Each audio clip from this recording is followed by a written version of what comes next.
Isto tako, pošto večeraše, uze kaleš, ponovno ti zahvali i dade učenicima svojim govoreći: uzmite i pijte iz njega svi, ovo je kaleš moje krvi, novoga i vječnoga saveza, koja će se proliti za vas i za sve ljude na otpuštenje grijeha.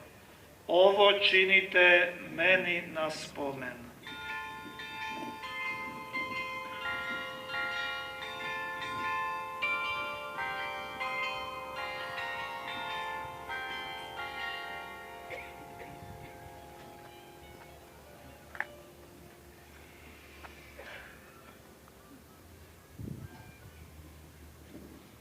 Tajna vjere.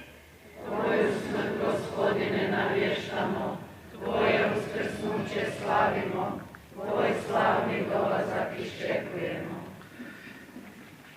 Slaveći dakle spomen smrti i uskrsnuća Tvoga Sina, prinosimo Ti, Gospodine, kruž života i kaleš spasenja i zahvaljujemo Ti što si nas pozvao da stojimo pred Tobom i Tebi služimo.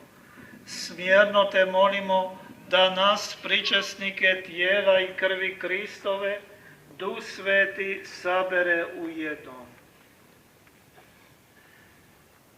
Spomeni se, Gospodine, crkve svoje širom svijeta.